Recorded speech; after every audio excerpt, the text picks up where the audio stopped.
2025-26 মরশুমের Indian super লিগের পরবর্তী মোহনবাগানের ম্যাচ আমরা সকলেই জানি আগামী 6 তারিখ উড়িষ্যার সাথে কিন্তু যুবভারতী ক্রীড়াঙ্গনে বিকেল 5টা থেকে হবে। এবং এই ম্যাচটা কিন্তু প্রথমত মূলত উড়িষ্যার হোম ম্যাচ ছিল, মোহনবাগানের অ্যাওয়ে ম্যাচ ছিল। কলিঙ্গ স্টেডিয়ামে এই ম্যাচটা হওয়ার কথা ছিল, কিন্তু বিভিন্ন কারণের জন্য কলিঙ্গ স্টেডিয়াম অ্যাভেলেবেল না থাকার জন্য কিন্তু এই ম্যাচটাকে যুবভারতী ক্রীড়াঙ্গনে 6 তারিখে মোহনবাগানের হোম ম্যাচ হিসাবে কিন্তু এটাকে স্থানান্তরিত করা হয় বা রিশিডিউল করা হয় বলা যেতে পারে।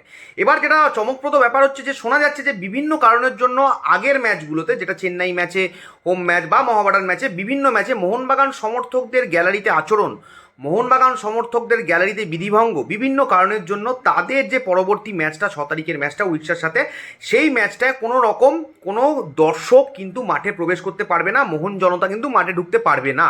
এছাড়াও কিন্তু মোহনবাগান সুপার জায়ান্টের কিন্তু একটা আর্থিক জরিমানা করা হয়েছে এবং মোহনবাগান সুপার জায়ান্ট ম্যানেজমেন্টের তরফ থেকে কিন্তু ফেডারেশনের কাছে কিন্তু নতুন করে একটা চিঠি দেওয়া হয়েছিল যে ভাই, আমরা আর্থিক জরিমানা দিতে রাজি আছি, কিন্তু আমাদের সমর্থকদেরকে অ্যালাউ করো, কারণ সমর্থকরা কিন্তু হাজার হাজার সমর্থক কিন্তু মাঠে যায়, মোহনবাগানকে সাপোর্ট করে। এবং লাস্ট ম্যাচেও আমরা দেখেছি মোহনবাগান সুপার জায়ান্টের কিন্তু 30,000 সমর্থক কিন্তু মাঠে ছিল। আমি অবশ্যই ফেডারেশনের এই সিদ্ধান্তকে কোনোভাবেই সমর্থন করতে পারছি না। তার দুটো কারণ। প্রথম কথা হচ্ছে, আমি জানি না যে মোহনবাগান সমর্থকরা কি রুলস অ্যান্ড রেগুলেশন ভায়োলেট করেছিল স্টেডিয়ামে, এবং সেটা কতটা সমাজবিরোধী কাজকর্ম করেছিল তারা, আমি জানি না।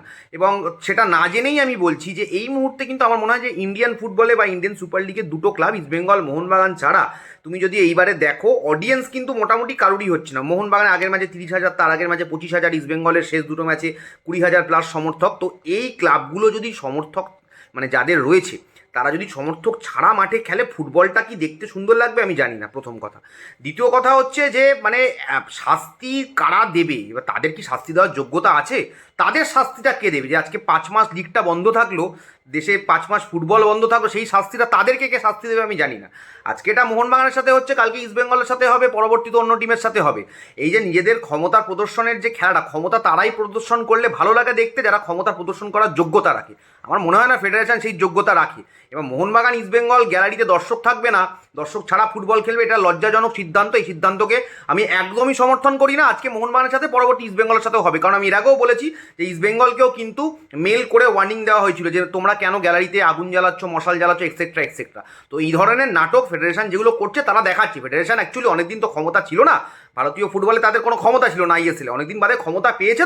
তো নতুন করে যারা ক্ষমতা পায়, সেই ক্ষমতাটাকে কীভাবে চ্যানেলাইজ করবে, ইউটিলাইজ করবে প্রপার ওয়েতে, পজিটিভ ওয়েতে, সেটা তারা বুঝতে পারছে না এই মুহূর্তে। আমার মনে হয় 6 তারিখে মোহনবাগান সমর্থকদের গ্যালারিতে অ্যালাউ করা উচিত। তোমাদের কি মনে হচ্ছে ফেডারেশনের এই সিদ্ধান্তে? ডেফিনেটলি কমেন্ট বক্সে জানিও, এবং do follow and subscribe Bengali sports blog.